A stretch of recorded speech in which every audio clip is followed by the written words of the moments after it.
And then my computer just.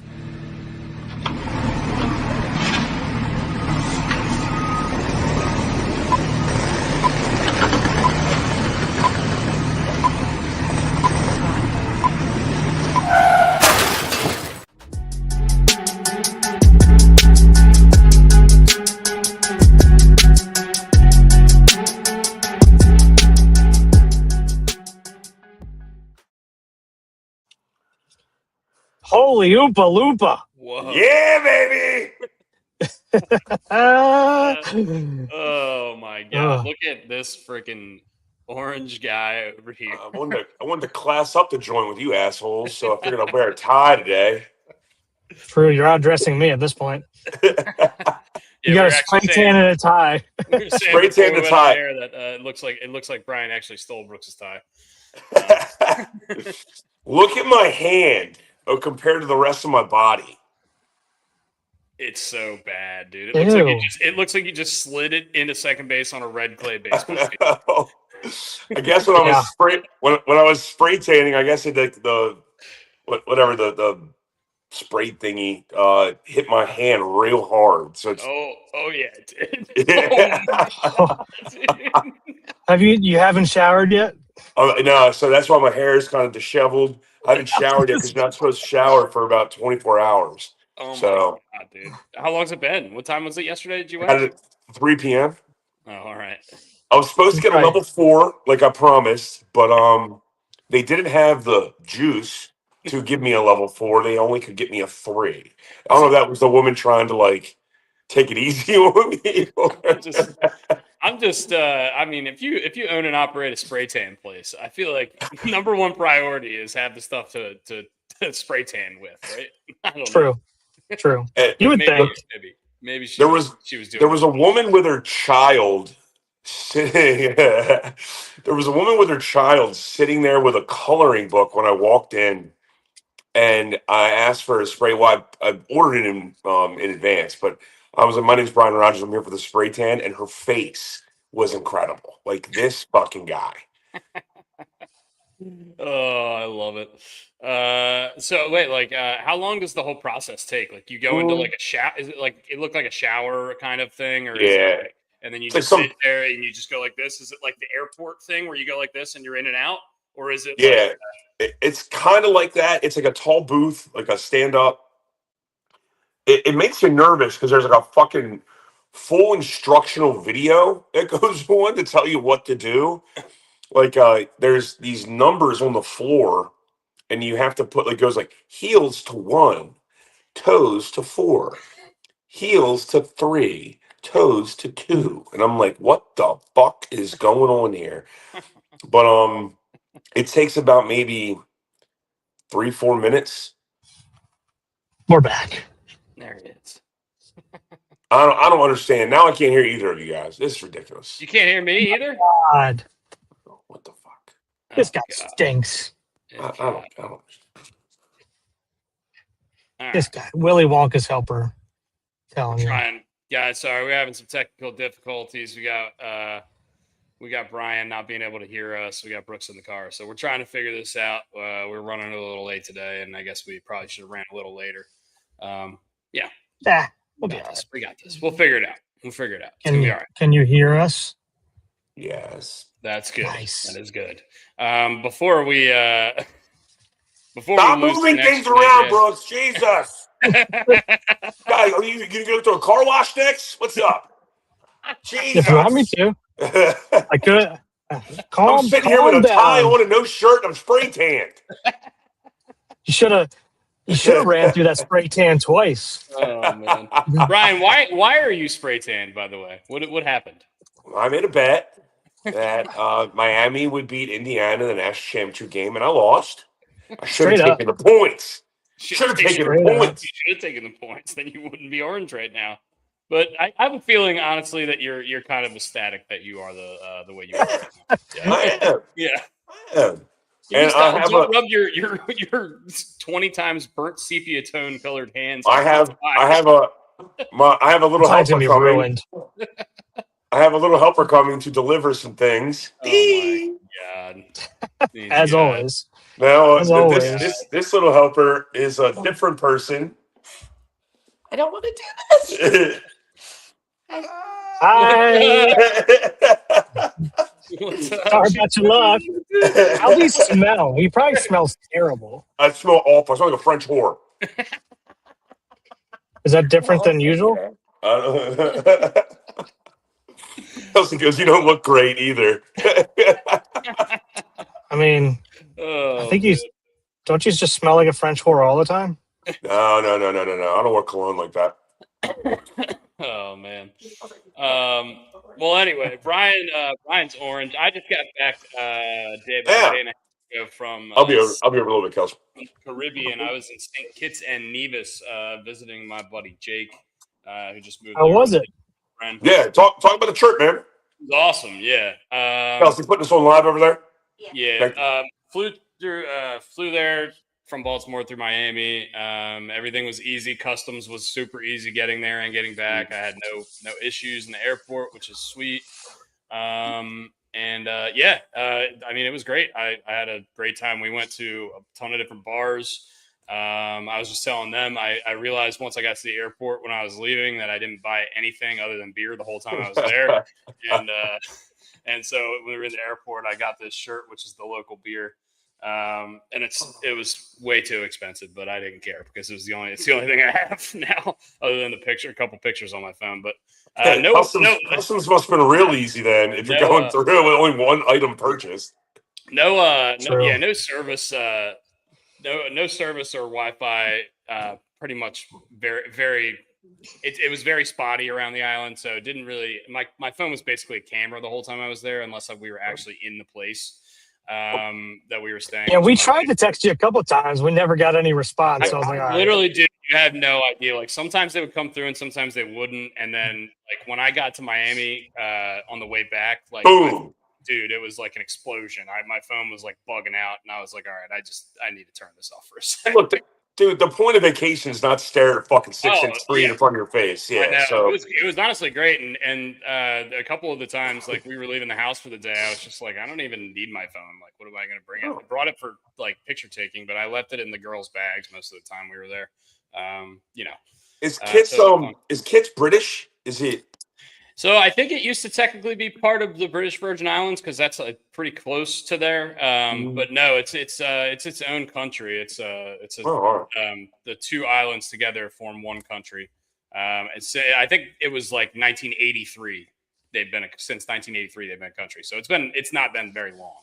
Okay. But are the islands close together? Yeah, it's maybe like a 10-minute boat ride or 5 or 10 minute boat ride. Did you go to both?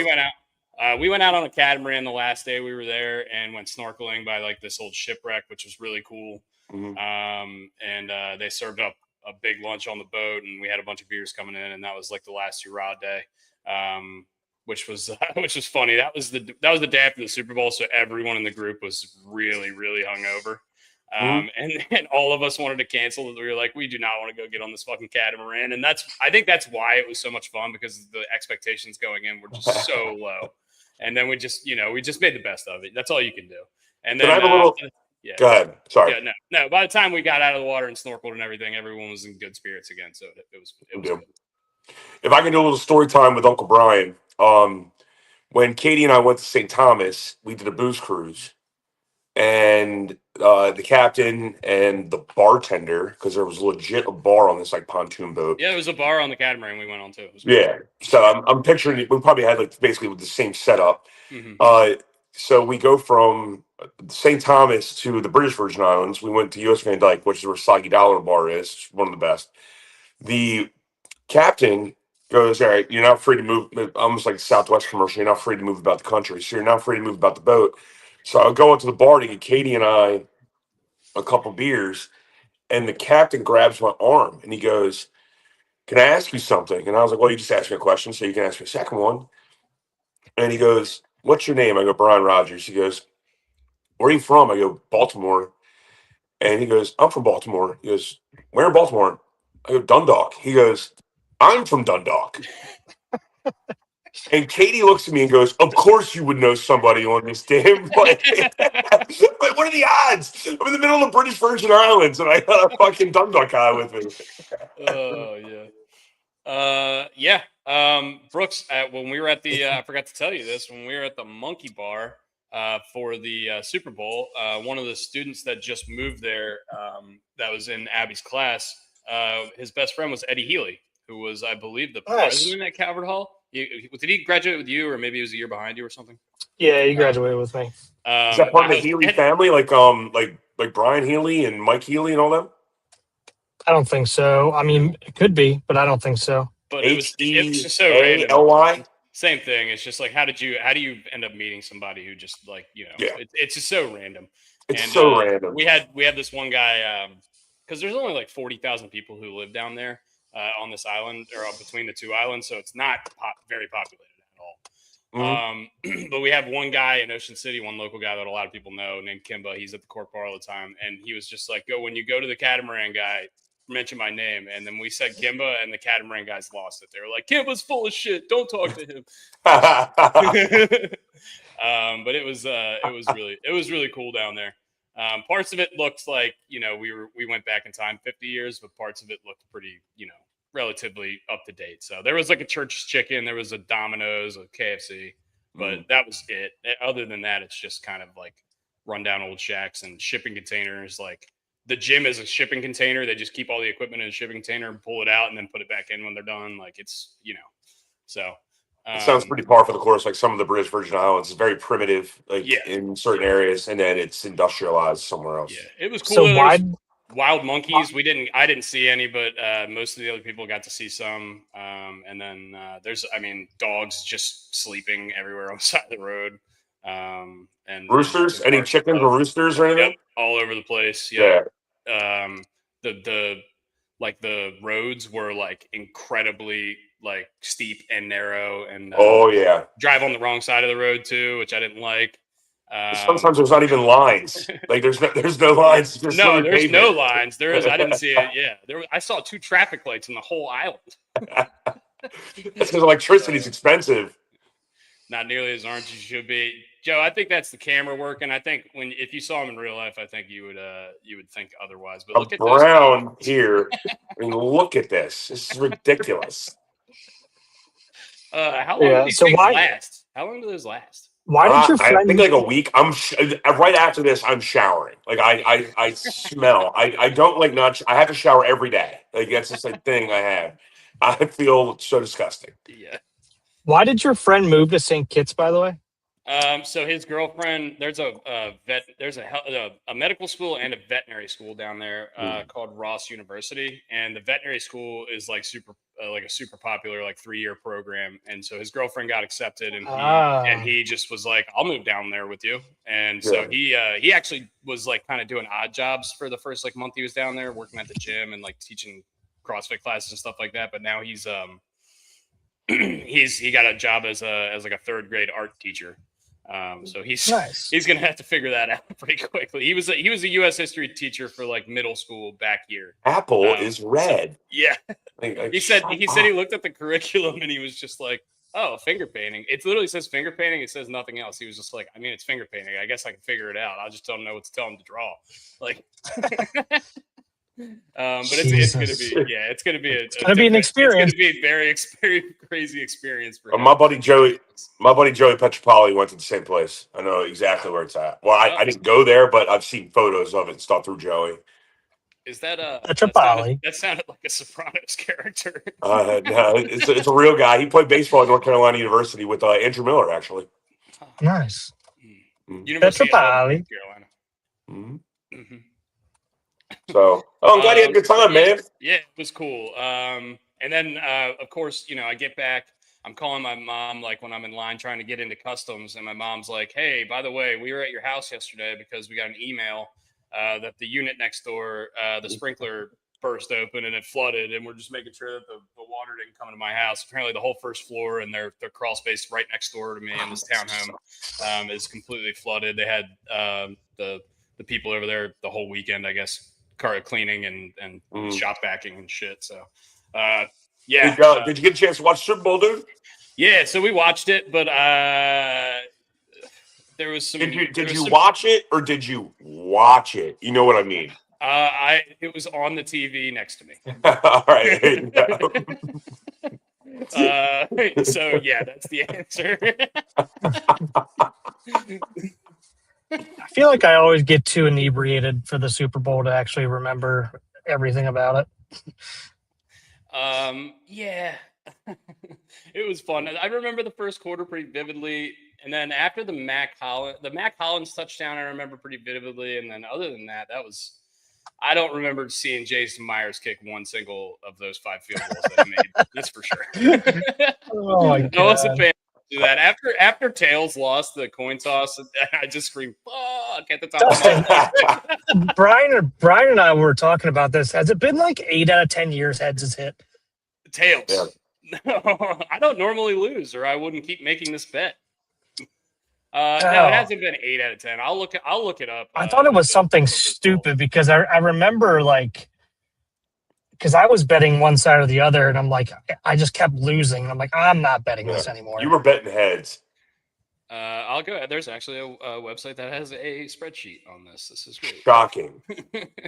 Okay, the last. I'll just go back 10 years. Tails, heads, tail. Or sorry, we'll start here. Heads, tails, heads, tails, heads, heads, tails, tails, heads, tails, tails, tails, tails. So 4 straight tails from 14 to 17, and that's really when I started gambling. And that's that was really that was a good time for me for the coin toss. And I think since then it's been basically back and forth as it is. It is exactly a 50-50 operation as gambling goes. Yeah, but it's the only 50-50 bet you can make. Yeah. Did the anthem go over or under? I didn't even know what the number was. Normally I bet the anthem, but I didn't this year. We couldn't find it, so I don't know what the number was. I didn't look up if it went over or under. But I will say the way that they coordinated the last shot with the flyover, the last note of the flyover was fucking awesome. Yeah. We were talking about that, how they came out of the clouds. Yeah. I do remember one commercial. I remember the one with all the sitcom characters. I just remember, is that Costanza? Is that Urkel? Is that freaking yeah, that one was good. I saw Ted Danson on there, I think. And then I thought the halftime show was good. I loved it. I thought it was entertaining as shit. I think it's hilarious that they had those dudes waddle out there at the bushes. It's so funny looking. Yeah, I mean, how do you get the job to be a human fern? Like, how is that possible? What do you put on your resume? Yeah. I want to be a bush. I saw that they paid them too. Like they paid them $18 an hour, and they worked for 7 or 8 hours or something like that with rehearsals and everything. They got paid $1,300. Yeah, dude, you want to pay me $1,300 to stand on the middle of the field in Super Bowl and waddle on out there? I'm good. Yeah. I'll do it. What are you doing today? I'm going to be a human piece of bush. What? The hardest part is just going to be all right, make sure I don't have to pee during this whole thing. Yeah, no shit. What was really cool is that at one point,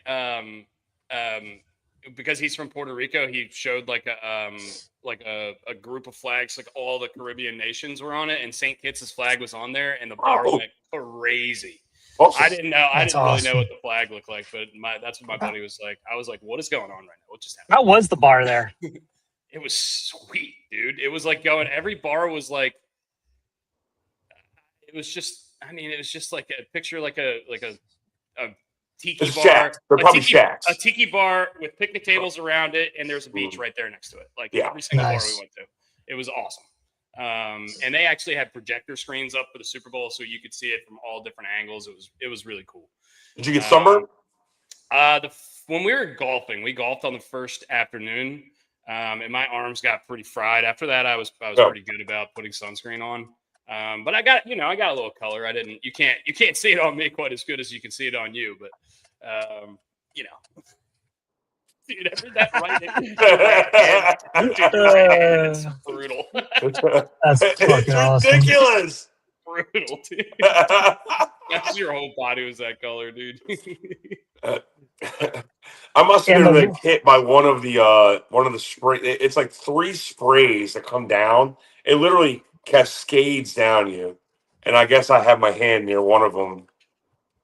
Oh man. I was gonna say you look like you put your hand up to like block it. The one hand's way darker than the other. Yeah. There's another. Miss Kelsey's here again, giving my dog pepperonis now. Even Carlos is part of the podcast. He's getting pepperonis right now. I'm jealous of those pepperonis. Man, that pepperoni pizza, I would kill one of them right now. Miss Kelsey, is there any chance to get another one in about 10 minutes? Yeah. I'm gonna need you to bring me one every 10 minutes. Deliveries over here. But what I'll tell you is another really one thing that was really frustrating about the island is that it's a lot of the apps are geo restricted. So what? Geo restricted. I don't know what that means. You can't use it. Like ESPN Plus, YouTube TV, can't use it. Not allowed. You have to be in location on site in the United States, I guess, or you have those countries just don't have those platforms aren't available. So like for instance, like we tried to watch the Waste Management all weekend. There's literally no way to watch it unless you like illegally stream it or you get a VPN, which my buddy hasn't figured all that stuff out yet. So HBO and Netflix and YouTube work, but YouTube TV, Prime, all that stuff, it does not. None of that stuff works. So I was trying every which way to try to get the Waste Management on. We couldn't watch it. And it turns out it ended up looking like it was a pretty exciting finish. I didn't get to watch any of it, which sucks. But it was a great finish. I mean, look, Matsuyama should have won it in regulation. I wouldn't call it regulation, but before he goes to a playoff. But hey, good for got her up, man. I mean, and that dude is making a rise. I know he got up, dude. He's getting up. I know. I didn't think we'd start talking sports with golf, but he's making a real nice run to the top of the world rankings. I mean, he's won like 3 of his last 6 or 7 starts, and he's competing in the other ones too. I mean, I bet him for top 20 this week, and I'm loving the way he's been looking recently. I thought he was gonna be like a Patton Kazir. I think I'm saying Kazir. Kazir, whatever. I thought he was one of those front run guys when it comes to the FedEx Cup playoff points. Thinking like, all right, this guy just tries to get out ahead and then try to hang on for a little bit. No, this dude's real. Yeah, that's the second tournament he's won this year already. And honestly, I love him for Pebble. His game really works for that course specifically. I like Justin Rose and Jake Knapp and a couple other guys too, but I can't say enough good things about him. I'm really excited to watch this weekend because they're playing Pebble, and we got Scotty, we got Rory, we got Fleetwood, we got Schauffele. Most of the big dogs are out there. JT still. This is the big dog. This is the big dog tournament. Yeah, and then I think next week is Genesis, which is another big dog tournament. Yep. At Riviera. So, like we've said a couple times, the golf schedule is really, really getting going. So. If you guys like the golf content, maybe let us know and we'll do a little bit more of that stuff. But we don't have to talk all golf right now. Did you guys do a podcast on Tuesday? Did you talk Super Bowl? Mm-hmm. Yeah, we did. Yeah, but I mean, we didn't get a chance to talk to you. So I mean, whatever you want to talk about, you want to walk through. No, I mean, look, I was intoxicated for most of that game. So, I'm sure you guys said a lot. I mean, I got a lot of Ravens fans text saying Brooks's favorite thing. Can't believe we let this guy go instead of firing Harbaugh a couple years ago. All that stuff. What I'll say is good for Mike McDonald. He looked like he had so much pure joy on the sideline. Like, holy shit, we just won the Super Bowl. I saw the mic'd up moment, and he's just trying to take it all in. And I honestly, good for fucking Sam Darnold. And Kenneth Walker and I love that Seattle team. I was on them all year. I liked watching them all year. I thought they were really good. You were on them last year too. You thought last year when it might have been the year. Yeah, I thought last year they're going to be a little bit better than people thought they were going to be. And they won 10 games last year, but they missed the playoffs. And changing quarterbacks and winning a Super Bowl in your first season. That's pretty cool.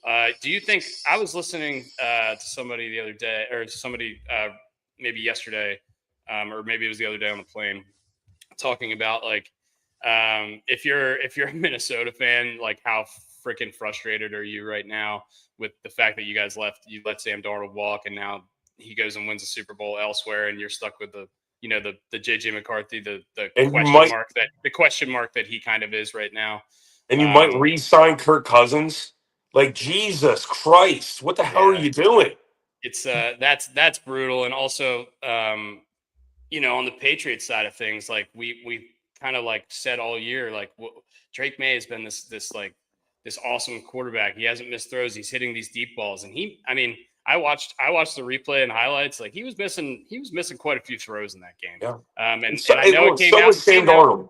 I know it came out that he got a shot in the shoulder, and Sam Darnold honestly should have. And the part that I remember about the game, Sam Darnold should have thrown a pick six on the first possession. Yeah. And it got dropped or whatever. But the best player on the field the entire day was Christian Gonzalez for the Patriots, or just the whole game. The whole game, Christian Gonzalez is the best player on the field. They should have given him a new contract at halftime. Yeah. Well, Witherspoon, too, with all those freaking blitzes. Drake May had no chance. And the worst player on the field was a left tackle for the Patriots. Yeah. Well, who was playing with a torn ACL. Give him a break. Okay. Well, then don't be out there. I know. Look. Hey, we could have put Flele out there. We could have traded him right there. I don't think that would have worked any better. I think that might have been worse somehow. Bigger body, but yeah. Other than that, not really much. Kenny Walker, he goes crazy. Brian, congrats to you. You called that. That was your bet. You said you like Kenneth Walker for Super Bowl MVP. What was that, like 8 or 9 to 1? Something like that? 8-1. Yeah. I got it 8-1, yeah. That was a good shout. I clocked that. I liked Mac Hollins anytime touchdown. That hit, that was plus 425 when I bet it. So if you guys like that one, that was a good one.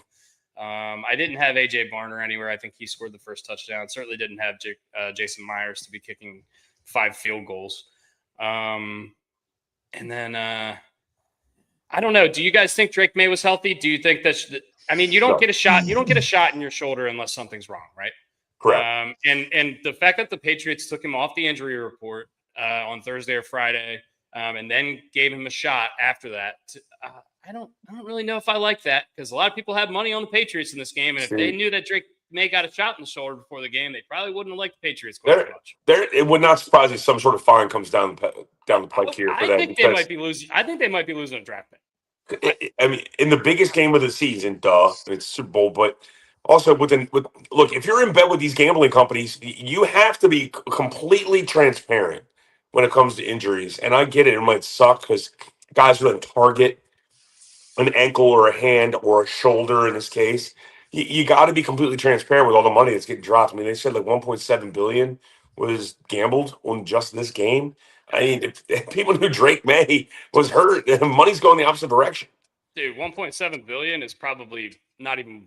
It's probably one sports book. I'm sure that people have put $1 million on this game. It doesn't take that long. Why are we shirtless with a tie on? We are shirtless with a tie on because our buddy Brian over here lost a bet and had to go get a spray tan yesterday. If you would like to show your nice little paws over there. I know it doesn't look, he doesn't look particularly orange, but he is.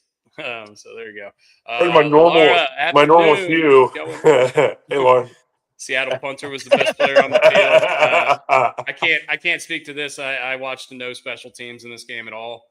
But yeah, good for the Seattle punter. I don't even know his name. Who is it? Steve Hauschka? That guy still there? Dick. It's the Dixon? Aussie guy, Dixon. Yeah. Oh, Michael Dixon. Yeah. He pinned him, I think, inside the 10 or maybe even the 5 like 3 times. Oh, well, that's helpful. That's certainly helpful. Could they run the ball at all? The Patriots? They could. They just gave up on the run at some point or another. Yeah. Did they give up on it because, for a stupid reason, or they just couldn't run the ball? They didn't run the ball. I think Byron Murphy was really clogging the middle. Yeah. And Leonard Williams. Yeah. Yeah. The fact that a guy named Hall, his last name's Hall, I don't even know his first name. He had 2 sacks all season. He had 2 sacks against Will Campbell in that game. Yeah, that's tough. And Seattle's one of those teams the whole year they were really good. They could drop 7 into coverage and still get pressure with 4. And I think that was a really important reason why they were so successful. And especially if the Patriots were hurt up front. They weren't even particularly good up front, even when they were healthy. So giving them a roughed up offensive line. it probably was good. And it came after the game. Bill Simmons was saying this on his podcast. They were coming out, and a couple of the players said, like, we knew we could do this, we knew we could do that. I mean, when the players are saying, like, we know we can do something, like, oh, they knew they were going to fucking spank these guys before the game started. Yeah. It doesn't happen often in the Super Bowl, but it just felt like a pretty lopsided matchup. I can't believe we all team rode the freaking Patriots like idiots. What were we thinking? The whole season, I was like, dude, the Patriots aren't that freaking good. And then we get to the Super Bowl, and I liked the Seahawks the whole year. I hated the Patriots the whole year, and then I flip-flop on myself. So frustrating. I mean, I think we were just hoping that they keep it within 4.5. But yeah. That was kind of dumb looking back on it.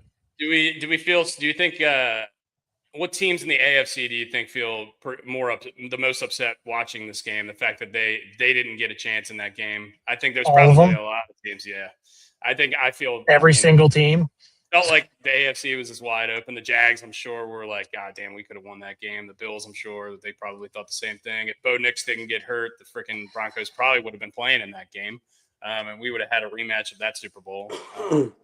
Which did not go well for Denver the first time around. Snapped over the head into the end zone on the first play. Also, really bad beat. I was in a big block pool, and I had 3-0 the other way in the first quarter. That would have paid. I don't even want to say the number. So yeah, that was upsetting. that was upsetting. That good, huh? Yeah, that good, eh? It would have been real nice. So. I mean, that's pretty much all I have on the Super Bowl. Good for Seattle.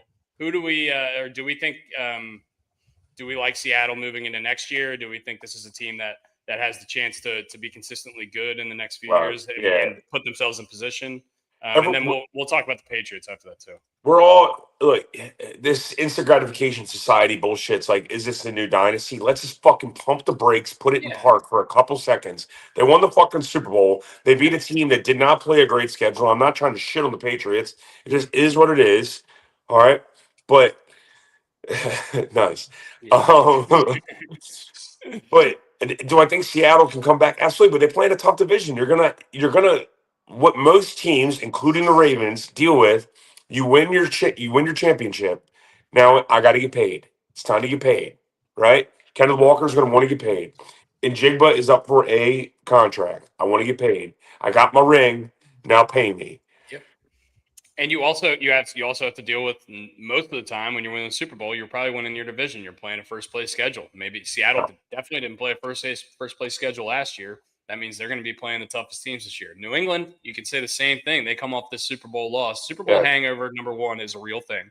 Yep. Number two, I mean, not only did they lose the Super Bowl, they got fucking kind of embarrassed in the Super Bowl. Mm-hmm. And now they played the weakest schedule in the league this year. They're going to be playing probably one of the strongest schedules in the league next year. If I had to guess, they're going to be playing all the first place teams. And look, they're both good teams. They are good teams. I'm not trying to shit on them, but it's going to be more difficult to get back. Yeah, for sure. And I mean, the Rams took them to the brink.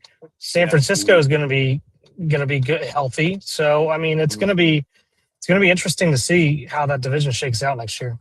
Yeah, God, man, if you're the Rams, you're just like, shit. We would have killed that fucking Patriots team. We just needed. They had to be kicking themselves in the ass. Yeah. Also, what we didn't talk about was MVP. Matt Stafford won by one vote over Drake May. I don't know if you guys talked about that the other day on the podcast. We didn't. Did you guys agree with it? Did you? I mean, what were your thoughts on that? I agree with Stafford had the better numbers. He did more with more. May did more with less. Yeah. The numbers will give it to Stafford. The gentleman who voted for Justin Herbert, at least he came out and admitted why he did it. But it's still it's stupid why he did it. But at least he admitted he owned it. He was just like, look, he was running for his life the whole year. His tackles were out the whole season. Yeah. But dude, come the fuck on. I know. What are we doing? And if you vote for Drake May, I guess it's like a point system. Yeah. So if he would have voted, given him a first place vote, he would have given May the first place vote. May would have won the MVP. Yeah, but if you would have given him a second place vote, then it'd be a co-MVP. Yeah, or a co-MVP or something like that. Yeah. So if he would have done what he should have done, but he didn't. Yeah, I don't know. I thought that was stupid too, but I mean, good for Matthew Stafford. Once again, we never really have seen a career where the guy was just, he had no MVP votes for the first like 11 years of his career, gets traded, wins the Super Bowl, all of a sudden becomes good. And then in year 17 wins his first MVP at like age 38 or something like that. I mean, it's ridiculous. Nobody's ever going to have a career like that again. And nobody's ever going to have a career like Sam Darnold's had either, where he was freaking shipped off by like 3 different teams and now he's a Super Bowl champion. I saw something where someone was complimenting the owner of the Seahawks for being like extremely happy for her team and being like in the background. You know why she's extremely fucking happy? She has to sell the fucking team because of what's in the will, and the team probably just jumped $1 billion because they won the Super Bowl. Yeah. I'd be happy as shit too. Would $1 billion make you happy? I would tan all the time. I mean, not only that, like you get a ring on the way out. That's kind of like the best case scenario right there. Yeah. Give me my ring. I get to sell the team at the top of the top. Top of the top. I like when the Seahawks won their first Super Bowl with Russell Wilson. Someone tweeted this, like when Twitter was really just getting like real hot. It said, "Oh, finally something worked out well for Paul Allen." He created Microsoft. Jesus Christ. Yeah. Yeah, I don't know what their valuation is, but I'm sure it's going to be hopping. Oh yeah. You're going to be looking at $6, $7, $8 billion. I mean, what did the Skins get? 7? Yeah, so you're looking at more than that because they own their stadium. They don't have to, they didn't subsidize. They didn't subsidize anything. So I did not know that. That's a huge deal for them. Because you're buying the entire shebang. You're buying the training facility, everything. Yeah. I've been like looking at all these renderings of like the potential new stadiums, the new Washington Stadium and the new Tampa Bay Rays Stadium and the new Arrowhead Stadium. I mean, all of them look fucking awesome, but that's going to mean for a lot of them, it's going to be very high ticket prices. Yeah. And people already don't like watching football in person. I don't like how a lot of these stadiums, and I know this is completely off kilter here, but I don't like how a lot of these stadiums are leaving cities. They're going out to counties. Yeah. And I think a part of sports, and one of the lures of sports, is to go to a city and to bring not just business, but bring in the enjoyment and the fun of outsiders to your city, to enjoy the city, the food, the drinks, whatever it may be. And now we're moving to Gary, Indiana. We're moving to East Cobb County for the Atlanta Braves. Like I want to go to Atlanta. I want to go to Indianapolis. I want to go to Kansas City. I want to go to Chicago. I don't want to go to fucking Gary, Indiana to watch the Bears play against the fucking Titans. Who gives a shit? I want to enjoy a Chicago style dog. And I'm not going to get that when I got to go out to, Starbucks and get a cake pop. So I don't like the trend in sports where we're moving out of the metropolises that make sports fun. Yeah, I don't disagree with you. I mean, it's hard to not take the deals that these states and governors and everything else are giving these teams to do it. I mean, they're just like, they're sweetheart deals, and I understand why they're doing it. But yeah, I don't disagree with you, Brian. I hate to see it too, but it's, again, I mean, you can't really blame them business wise. Yeah. I totally agree. I agree with what Laura's saying. I agree with what Laura's saying. I mean, I'm not trying to be a contrarian or I'm not trying to piss in anyone's Cheerios here. It just kind of sucks. You go to see it. Like, that's what I love about Camden Yards. You come downtown, you go to Pickles, you have a good time, you get to enjoy a little bit of Baltimore, at least some of the good sides of Baltimore, as opposed to some of the shitty sides. But hey, look, this is the way economics work. I agree. Yeah. Anyway. All right, we'll bring up the positivity here. Yeah. Chris, moving on. Chris, what do you guys think? I love it. I think he's. I mean, look, it's another 1-year deal for a veteran pitcher. I'm sure that there's some Orioles fans, and I've talked to some of them that are a little frustrated that we didn't spend on the top end, free agent arm, and but I like it. I mean, look, over the course of the last 4 seasons, he's pitched over his 170 innings in all 4, and he's got a 3.89 ERA. In those, I mean, in 177 innings, if he puts up a 3.9, I'm fucking in. You know what I mean? I don't want to go to spring training. It's a little bit worse. I don't want to go to spring training because right now we were healthy for a day, and now we're not healthy. Yeah, but look, I mean, it's the freaking epidemic of hamate bones right now. And did you see Corbin Carroll, Francisco Lindor, and Jackson Holliday all have this freaking same injury that I've never heard of before, all at the same time? And apparently, it's a bone you don't even fucking need. Like, it doesn't do anything. It's just there. Let's remove it and have him hit again. Let's go. Exactly. Let's appendicitis this fucking thing out of my hand, and I don't have to worry about this thing anymore. Yeah. And I mean, back to the Bassitt deal, I see a lot of people saying, like, this is Charlie Morton 2.0, and it's not. No, it's not even close. I don't know why we're even comparing it. It's really starting to bug me seeing the comparison. I mean, Christ, if I'm Chris Bassitt seeing that, I'm like, fuck you. Yeah. I mean, this is not even good. I hope that fuels him. If you want to compare this to anything, compare it to, and it's not even a good comparison this way because he's better. It's good. It's a comparison to Kyle Gibson the first time around. No, you got to show the Pig and Rooster shirt. Hold on. Yeah. Pig and Rooster shirt. Hell yeah. Hell yeah. Kelsey already has anxiety, and then we did that to her. Sorry, Brooks. Yeah, I interrupted you because Kelsey just came in. With another badge. We're all good with spontaneity. Do you prefer red Gatorade, or is it just what they have it? It's what they have. It's the only thing they have. Okay. The distributor only has fruit punch. So that's objectively the worst flavor of Gatorade. Just making sure you know that. But anyway, Brooks, you can continue. No, I mean it's the Chris Bassitt of Gatorades. No, but I mean, like I was saying, saying this is Charlie Morton 2.0 is bullshit. If you want to compare it to anything, compare it to Kyle Gibson the first time around when he ate a bunch of innings and got hot down the stretch. But even when we got him, he was a low 4 ERA guy. Yeah. It's not even a comparison there, really. We got Kyle Gibson to be an innings eater, which Bassitt is. But, I mean, you look at the numbers, Bassitt's like a pretty good amount better than him over that same time if you were to look at the same time period. So, yeah, I mean, I love this. This bumps everybody down. Obviously, it's like we say this isn't a front of the rotation guy. Like who gives a shit?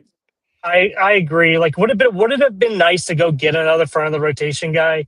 Yes, of course. Everybody wants that. Everybody has question marks, including the Dodgers. Where? And this isn't me shitting on you, Brooksy. Where is a front of the rotation guy that's out there right now? There isn't one. So you're just gonna go go look for lightning in a bottle? It was overpaid for Cease, which we didn't want to do, and Toronto did it very early. And it was overpay for a wild card in Framber. And that was pretty much it. Those are the options. Yeah. So we go out and we trade for Boz. We go out and we get Bassitt. We get Helsley to help the bullpen. I mean, I know it's adding around the margins a little bit, but it's like Brooks said, after Bradish and Rogers, we're bumping everybody down one spot. You know what I mean? I'd like it. I don't dislike that at all. And Boz will be ahead. Dusty, I don't know if I said this while you were on or not, but like there was nobody that was going to be better than Bradish. Like you're not going to get. Everyone's like, we need to go out and get an ace. You have your ace. You're not getting anybody on the market right now unless you're trading for four or five guys that you'd have to trade a boatload for. Yeah. There was nobody on the free agent market you were going to get that's better than Bradish.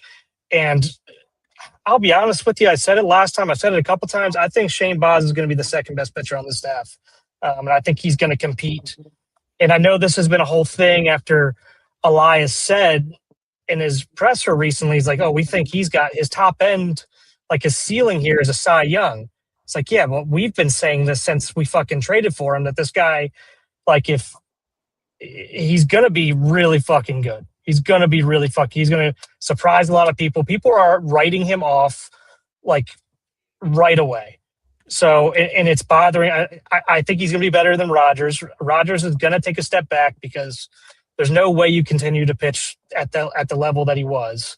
And see, last year, 2 years ago, when we were going into the regular season with too many starters, not enough starting spots for starting pitchers, and we ended up with maybe 2 or 3 guys midway through the year that we could even run out there and be competitive because of injuries.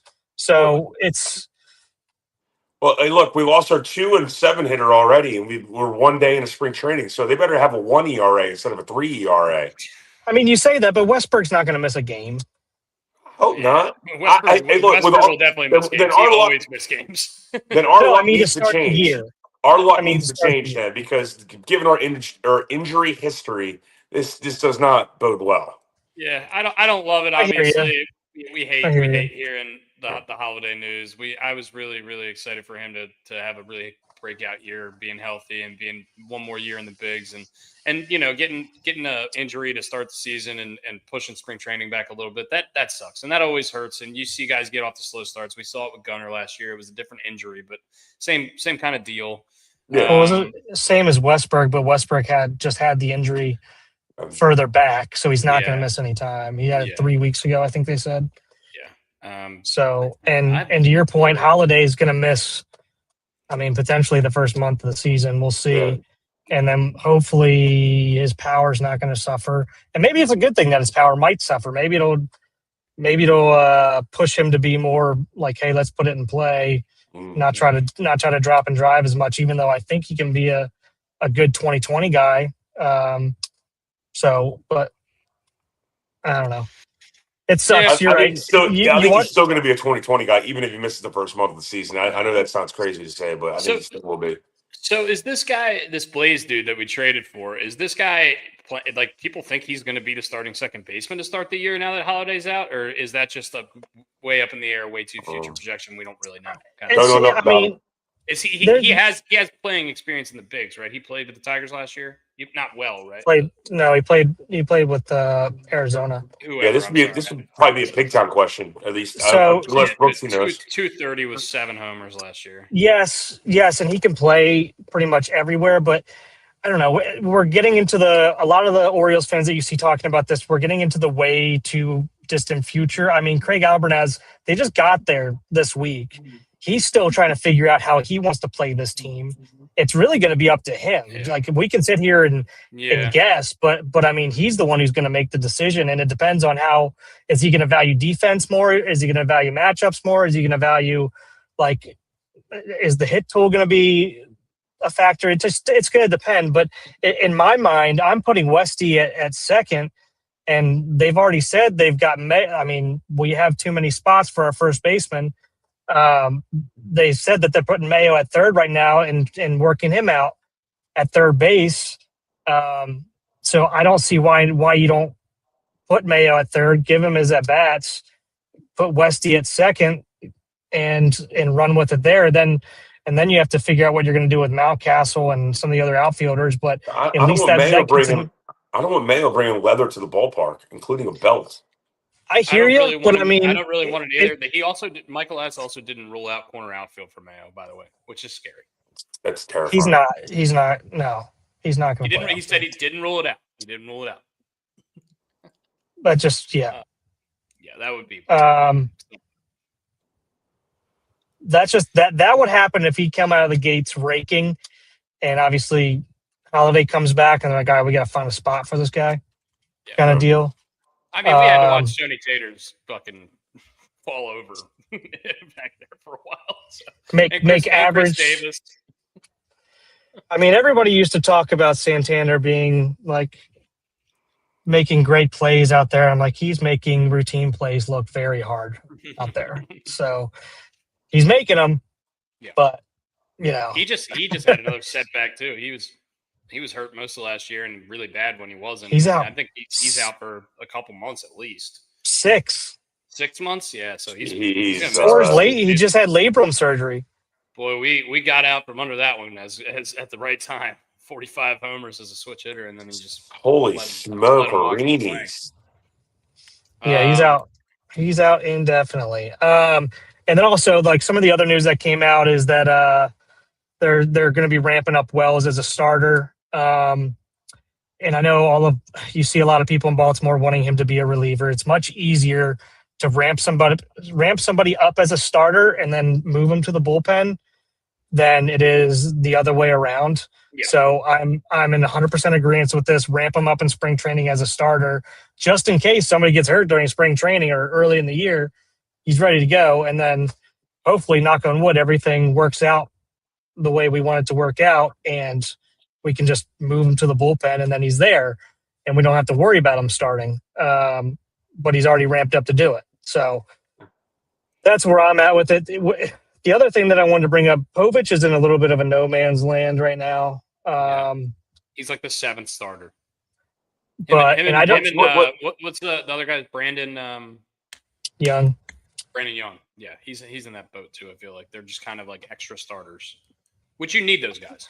But Young will be in the minors. He's got options. I think Povich has options, so they'll probably end up starting down there, which is good.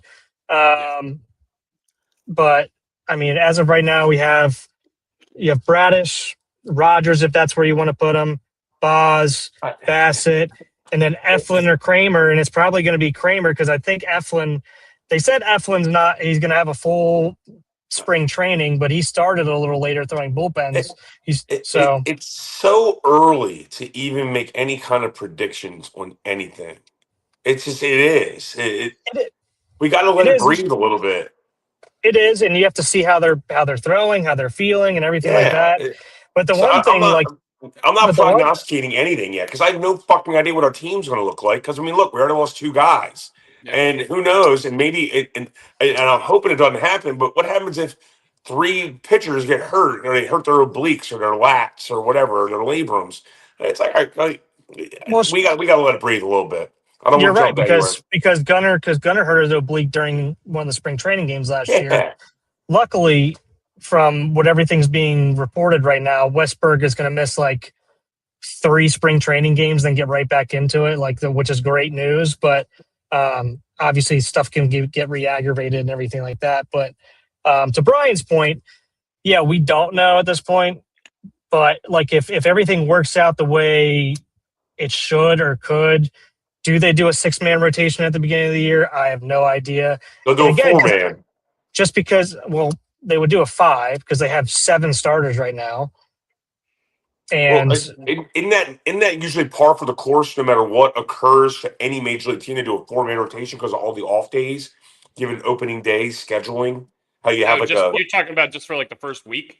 For the first 2 weeks, 3 weeks, they do like a 4-man. Most teams do a 4-man rotation because you have those opening days where you have a day off. It's like a rain day. It's almost like a playoffs. Like you treat a rotation like you would in the playoffs almost. And then maybe go to a 6-man rotation post that. Yeah, you're not wrong because I mean, like you said, there's those weird jump days right there at the beginning, and you want to keep people on the same schedule, so you'll bring your staff back around again, and then probably start working in if another guy, or if you're going to do a 6-man. Yeah.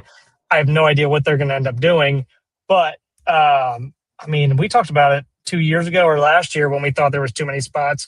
I'm not opposed to a 6-man, but it's also you got to talk to your other guys in the rotation, like, hey, are you good? Do you want an extra day's rest? Some people might not want it. Some guys probably have incentives in their contracts that make them actually want to make more innings. Bassitt does. Bassitt certainly does. I saw it was $18 million. Is it an incentive-laden contract? All I saw was the number. I didn't see anything else. Yeah, he gets another $500,000 or something like that if he makes a certain amount of innings or starts or something like that. So, but yeah, it's to your point, Brian. That's a good call in saying that, just because it does take a couple weeks to get into the flow of it. Yeah, you got those jump days. Yeah, in terms of starting pitching wise. But yeah, I mean, it's a good problem to have. Let's hopefully it stays that problem, because we said this last time this situation arose, and like I said, by the end of the year we were piecemealing to try to get through 3. I think we had 3 real starters and piecemealing the last half of the year or something like that. So we were like begging Albert Suarez to come back off the scrap heap. Yep. Yeah, dude, we would have done anything. I would have done anything for a healthy Andrew Kittredge last year. Just anybody but Yenny Erkiner to throw one more inning last year.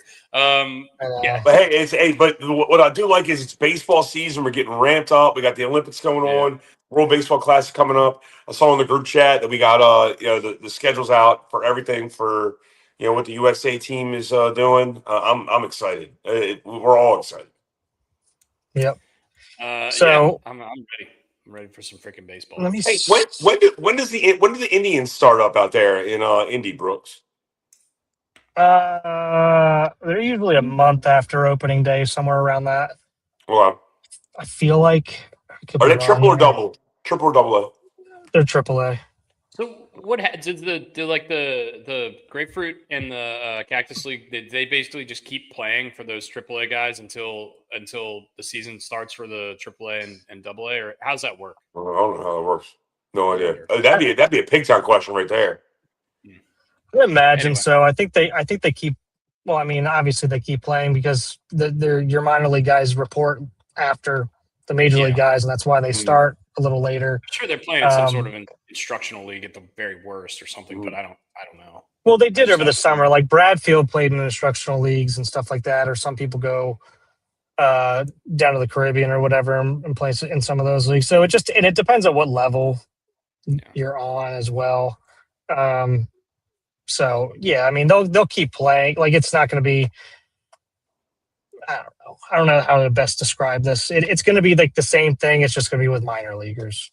So, and then those guys who don't make the team will probably just shift into that. If I had to guess. Yeah. Only other baseball stuff. Justin Verlander back to the Tigers. This seems like all right. Last hurrah kind of move, right? If you're going back to Detroit for 1 year, that's what it feels like to me.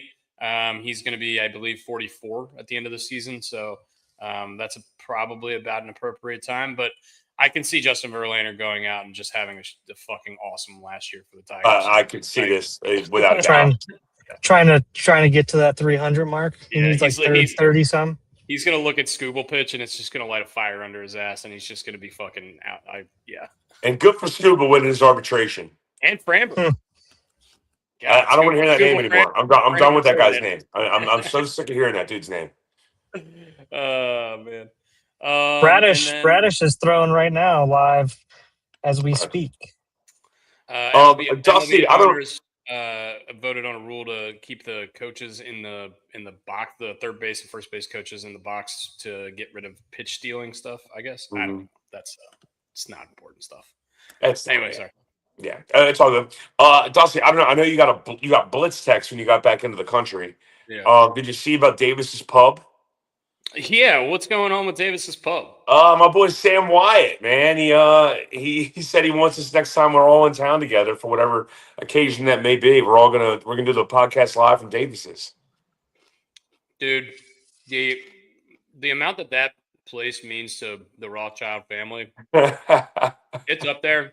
And that's just the coolest thing ever. It's funny because like a week or two ago, I actually sent a Davis's Pub post to you guys in the group chat because they were talking about how they're going to stop distributing Natty Boat bottles in Maryland. They're only going to be doing cans, which is really, really sad, especially for us in our group. I mean, how many Natty Boat bottles did we drink at Nachos back in the day? How many of those puzzles did you solve on the little taps? Those were fun, man. I love doing that shit. And so yeah, it's going to be kind of a nostalgia killer that they're not going to be distributing. It's a bit of bottles anymore in Maryland. It's a bummer, and I understand why they're doing it, but it still is a bummer. And I mean, Davis's Pub. I can't wait till the three of us are all in the same town together and can get together at Davis's. It's gonna be kick ass. I can already see the smile on both of your guys' faces. And Glenn better be there. He has to be there. Oh, Glenn will be there. Oh, he will be. He'll be there for sure. That's like one of his spots. And that does. And you need to get your mom. You got to get Miss Vicky there too. I mean, that would be killer. Yeah, We'll figure something out. Hopefully, that's something we're going to be able to do. And that is not a shot at There you go. Thank you, Joe. And that is not a shot at our boys at Pig and Rooster over there. Miss Kelsey, thank you for the badges. Mr. Delaware Dave, Mr. Nate, Mr. Sarge. We obviously we love you guys. We love Pig and Rooster, and we want to support you as much as possible. But we're gonna Deli has a turkey club right now with his smoked turkey he made for the Super Bowl party, and it is freaking delicious. If you haven't had it yet, get the turkey club. Sounds amazing. Realistically, the next time we all come into town, it'll probably be a show at both those places. Yeah, I think it's a safe bet. Pig and Rooster and down at Davis's Pub. But that would be pretty cool. Yeah, that'd be awesome. And the other thing that we haven't brought up yet, you two need to get together and figure that out. Yeah. Well, we're not gonna bring that up yet. Can't bring that up yet. We'll figure it out. But yeah, that's gonna be another fun. Kelsey just texted me, and then there were two when Brooks just faded out. Yeah, I had to charge my laptop. I got you. I was down. I was down to 4%. Yeah, Dusty and I'll figure that out and get and we'll all talk. We got the schedule for the World Baseball Classic just came out, and it's pretty much all on either Fox or FS1, which is sweet. So we're gonna be able to watch. It should be able to watch pretty much every game, which is really, really cool. I'm really excited for the World Baseball Classic. We got a little less than a month until it starts, I believe. Love that. So March 6th, I think, March 5th, something like that. And it goes a little past St. Patty's. And then, we're in it then. It's just going to be awesome. And like you've heard me say before, I'm trying to temper my excitement for spring training and opening day because of the World Baseball Classic. If it wasn't for the World Baseball Classic, I would be more baseball centric, Orioles centric, I guess. Did you guys see the report that Mike Trout was one of the guys that couldn't get his contract insured for the World Baseball Classic, and that's why he's not on the team? No, what? Yep. Yeah. So unfortunate. He was, I guess I don't know what the hell is going on in the MLB with these dudes not being able to get these contracts insured. Ridiculous. Maybe it's because these contracts are just so outlandishly big now that there's no insurance. Yeah, it's liability available. It's too much of a liability, but it's that's got to be. It's frustrating. Mike Trout was Captain America for the second most dangerous L word is liability. Yeah.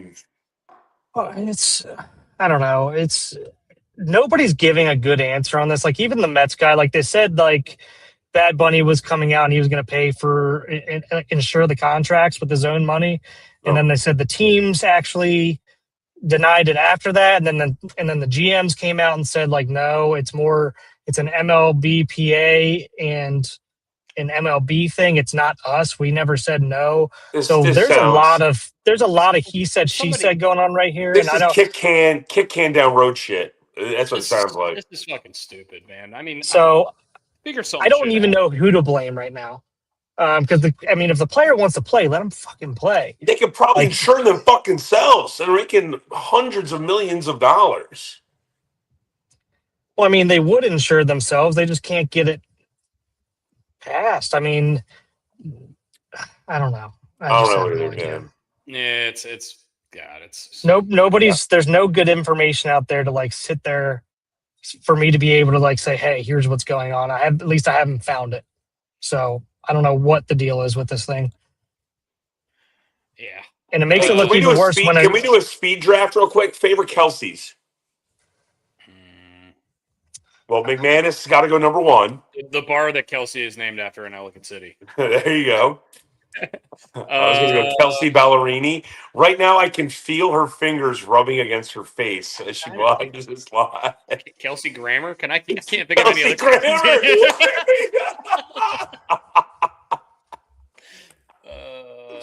Is that Kelsey? Travis and Jason Kelsey? Yeah. I hate Travis Kelsey, though. Kelsey Ballerini. We got Kelsey Grammer. There's got to be more. I feel like Kelsey Grammer is not that person's name, or is it Chelsea Grammer? No, it's Kelsey Grammer's Frazier. Yeah. Yeah. I don't think I have any more. Kelsey Plum. I don't have any more Kelseys. We got to get Kelsey to actually tell us. Yeah. Unfortunate news for the Texas Rangers. About an hour ago, they announced that they're the number 7 overall prospect in baseball and their number 1 overall prospect, Sebastian Walcott, has torn his UCL and is getting Tommy John. He is out for the year. He's a shortstop / third baseman though, so he's not going to be missing like the whole next year either. Usually they're able to recover better than pitchers, but that's really unfortunate for the Rangers, who are probably going to be a really good team this year if I had to guess. Good for the Mets, by the way, for predicting that Francisco Lindor was going to get hurt and signing Bo Bichette as an insurance policy. Pretty good insurance policy to have there. So I guess he's going to be playing short after all, even though, or maybe he won't. Maybe Semien will play short. Who knows? I don't really know what they're going to do in Mets. I'm seeing a quote right now from Albernaz meeting with some of the guys this morning from Matt Wayrick. Craig Albernaz on his message to the players in the Orioles team meeting this morning. We're challenging our guys to talk a little shit like Pete Alonso did yesterday. You want to get those competitive juices flowing, but it kind of keeps guys accountable too. Love that. Big fan of that as well. Really big fan of that. Also love this video of Kyle Bradish just punching Gunnar Henderson out at spring training about 35 minutes ago. Big fan of that. Not a big fan of the Gunnar part, but we need our pitchers in there with some confidence this year. Yeah, I don't.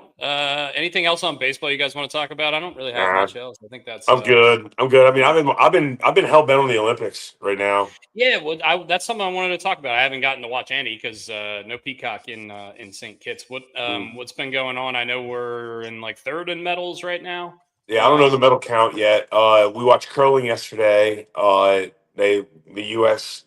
Mixed team, 2-man mixed team, lost to Sweden. Was it electric? It was awesome. Yeah. And they lost in the 8th leg, as they call innings. They lost in the 8th leg. But watching curling has been awesome. Speed skating, Jordan Stoltz won gold and set a world record and won in the 1,000 meters, 1 minute and 6 seconds. The Lindsey Vonn stuff's obviously been like one of the main headlines for at least the U.S. side of things. Yeah. Other than that, anything going on in hockey yet? No, U.S. men play today, I believe. It's their I haven't first even game. seen the team yet. The U.S. team? The team came out like a month ago. It's fucking loaded. The team is studly. It's loaded. Yeah, it's loaded. Dell, and we get to talk about Pig and Rooster again, which is awesome. Is Dell is opening up early for the gold medal men's hockey match. Hopefully, it's U.S. Canada, because that would be electric. Dell's opening up early that day. I can't remember if it's like 8 or 9 o'clock in the morning. I saw the first one. I think we're playing Finland first, maybe. Hold on. I'm not sure. I know Finland just lost to Slovakia yesterday, 3-1. Schedule. Let's see here. Group A, we are in Group C. The U.S. women's team beat the brakes off of Canada 5-0. Latvia versus USA at 3:10 today. Nice. There you go. That's great news. So we got. I'm going to be watching golf and hockey all day. It's going to be fucking awesome. Oh yeah, man. But yeah, the team is loaded. Brooks, the Canada team is also absolutely insane. So loaded. insane. Always are. Canada's playing right now. If their game hasn't ended yet, they were playing right before we went live. So the Canada team is so good that Connor Bedard, who is supposed to be the next Connor McDavid and was the rookie of the year and is one of the leaders in points this year, didn't make the squad. Didn't even make the team. Just didn't make the team. Tom Wilson's on that team though. So we're gonna have to fight our own guy, which sucks. But kick his ass. Yeah. Oh, I like our team. Our team's awesome. So good. But it's gonna be a lot of fun to watch. If you guys have never watched, just Olympic hockey or any kind of international hockey, even the Four Nations they did last year, it's the best. The element of danger in Winter Olympics is so much crazier than the Summer Olympics. Oh yeah. I'm not trying to be funny. Dude. They're all great Skeleton, athletes. The luge, yeah. The skeleton, the luge. I mean, the speed skating and not speed skating. The slalom. The I mean, downhill even the skiing. air. The air these guys are getting with snowboards. Did you see the video of the Italian guy going down the hill, and you couldn't tell if he was trying not to die or if he was like competing? Like it was nuts, dude. Like he looked like he was about to fall down for like 20 straight seconds. It was crazy. I like someone yesterday goes, "Why is there a 2-man bobsled? What's the purpose of the dude underneath the other dude? What is his purpose?" I saw it was like a post on Instagram or Twitter or something. It's like, imagine like one of these dudes' wives like opening the door to them like practicing, and it's like them laying on top of each other. It's like, what are you doing? We're practicing. Dude, don't fart on me. Don't fart on me right now. My junk's in your junk right now. Don't fart on me. Oh man. Are you a power bottom or a power top? Ryan Helsley with his first live outing. Gunner ground out, O'Neill K, Cowser fly out, Alonso pop out, Beavers K.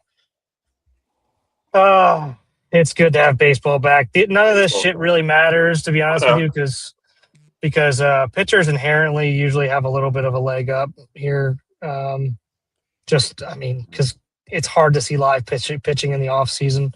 So yeah, and if you do, it's not going to be as good as these guys. So Brian, to your point about Canada still playing, they are winning 5-0 over the Czech Republic right now. And the Czechs are good. The Czechs are usually a medalist. Switzerland in that same group, Switzerland beat France 4-0 earlier. So it looks like Canada and Switzerland are going to be heading for a nice little battle in that little group. The teams in the U.S. group are Latvia, Germany, and Denmark. That's group we should advance at that point. I'm assuming should advance, and then the other group is Slovakia, Sweden, Finland, and Italy. Sweden and Finland. I would think Finland is the defending champion, the defending gold medalist, I guess. So but already lost. Who did Finland? Oh shit! Finland lost Slovakia. Yeah, wow. They lost 3-1 yesterday. That's crazy. Yeah, but Finland this is just seeding, right? Yeah, this is preliminary. So this is okay. Well, no, I think this is I think it's round robin for the group, and then that's what I mean. Top two advance from each group. I would imagine kind of like the World Cup. Yeah, okay. I don't know exactly how it works, but it's something like in that. Is Ovi playing in this or? I don't know. I don't think Russia's in it. Russia's not in it. How's that possible? Oh, is it because of governmental shit? Is there sanctions or something going on? Right, maybe. It's only 12 men's ice hockey teams were qualified for the Olympics, and Russia's not one of them. You would think Russia would be one of them. I mean, you would, but they're not. Latvia. It's still probably the greatest hockey game I've ever watched in my entire life. TJ Oshie. Oh yeah, that shootout. I remember where I was. I was in a hotel in New Mexico. I'll never forget it as long as I live. No Russia is sanctioned? Really? Yeah, I thought so. Yeah. But I wonder if Ovi would have made the team anyway. I mean, just because he's pretty old at this point. You would, dude. Come on. He couldn't get insured. He couldn't get insured, dude. Right? He wouldn't give a single fuck about that, dude. He'd be like, I don't care. I'll play anyway. That makes sense. I knew that, but I didn't know that they just weren't going to let him in the because I know last time they basically just said athletes from Russia. Yeah. Flag. So I didn't know if they were going to do that again or if they. Yeah, and they weren't allowed to keep their medals or something, right? I forget. I think I don't remember. I can't remember exactly how it works, but I know it's not. Have you read any of the articles about the medals that are being given out breaking? No, but they're like two pieces. It's like an Oreo cookie. And apparently a couple people that have won medals in whatever sports they were in, their medals would split in half and fall to the ground. Dude, I lose my fucking mind. My whole life to get that fucking thing, I would be like, you better give me a solid piece of fucking gold right now, or I'll kill you. Even if it's bronze, I want my fucking medal, and I don't want it to fall apart. I'm not dipping it in milk. Like, come on, let's go. Where would you put it if you had it? Say you had a bronze medal in diving. Where would you put it? Oh, my bathroom.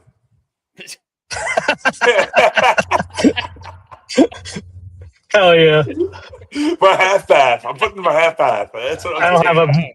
I don't have a better response. I think that's it. I would wear it I like think Kurt that's the Angle. I spot. would just I would wear it like Kurt Angle. I would just wear it all the time. Wear it to All the work every day. time. Yeah. Just wear it like it's a chain. Yeah. Did you guys know that Dusty was a bronze medalist back in '06? I mean, I'm bronzing, but you would wear the bronze medal. Can you imagine? Some guy walking around with a friggin' bronze medal. Oh God. Where is We're morons. I swear we're morons. I know this is off topic because we usually don't talk basketball. How about the little fight that went on between the Hornets and the Pistons? And the Pistons. Yeah, I was literally just looking at this. I mean, the Pistons are like the team in the NBA that if there was going to be a all-out brawl, it would involve the Pistons no matter what. Mm-hmm. But like last year when the Pistons played the Knicks in the playoffs, it got really chippy. And I think if they played again in the playoffs this year, I think there would honestly might be a benches clearing brawl. But yeah, I think this is pretty nuts. I think they're suspended in like 4 dudes. They suspended 4 guys. I think one guy's got like 7 games. A couple other guys got like 4 games. And one dude came running off the bench like a bat out of hell to punch somebody. Yeah. What are you doing? Repeated history of unsportsmanlike acts. That's why Stewart got more games than everybody else. 7 games. He's like the Rasheed Wallace of the team, I would say. The guy you just really shouldn't be fucking with. You should just not fuck with that guy. He's 6'11", like 270 pounds. I don't think you should be messing with that guy. I remember the Malice in the Palace. I remember watching that live. Yeah. And some little Meximo guy comes down out of the stands, little portly fella, and he's looking at Jermaine O'Neal, who's 6'10", and he just gets cold cocked in the head. And Jermaine O'Neal actually slipped when punching him. And if he didn't slip, that guy's life doesn't exist. Yeah. I mean, thank God. Thank God for Jermaine O'Neal's sake, man. He'd still be in prison. Yeah. Oh my God. If you've never seen the documentary on the Malice in the Palace, watch it. It's one of those untold stories. It's on Netflix. They said the cops came to arrest Jermaine O'Neal in the locker room. That's bananas. Not Ron Artest? Oh, no. Yeah. They tried to probably arrest Ron Artest as well. But you also got to think about it at the same time. People were coming down to the court to attack them. They were defending themselves. Yeah, I agree with you. They were throwing shit at him, but you can't really go up into the stands after people. I'll give you that. That's a big no. There's a what if someone cold cocked Morgana, the kissing bandit? That was the lady. All right, boys. I have a meeting, so I gotta run real quick just before you guys start going on something. All right. Love you guys. Talk to you guys soon. Love you, buddy. See you, bud. Yeah. Yeah, I remember. So Steven Jackson and Matt Barnes have a really popular NBA podcast now. Mm-hmm. Up in Smoke, yeah. Yeah. Yeah, All the Smoke, I think. All the Smoke, my bad. Up in Smoke is like an old Smokey the Bear movie. Yeah. But anyway, yeah. So there was Reggie Miller was on. I don't know if it was last year or whenever, but the clip comes up every now and then, and it's Steven Jackson like giving like a really heartfelt apology to Reggie Miller for that season because basically everyone in the NBA thinks that the Indiana Pacers would have won the championship that year. They were the best team, and Reggie never won the title. He never got it. And so it's like a heartfelt apology from Steven Jackson to Reggie Miller, and it's tearful. It's good. So if you've never seen it, I would recommend that. But yeah, it's that's ancient history, man. That was fucking 21 years ago. Does not feel like it was. Oh, it does not. We need more benches clearing brawls in sports. I feel like we've gotten away from them, and I think we need more of them. Well, I just don't want. Yeah, I enjoy bench clearing brawls. As long as it's not Johnny Cueto kicking a guy with cleats. Yeah, we don't want people getting legitimately hurt, but sometimes somebody needs to get punched in the face every now and then. Mike Tyson rule. Everyone's got a game plan until you get punched in the face. Yep.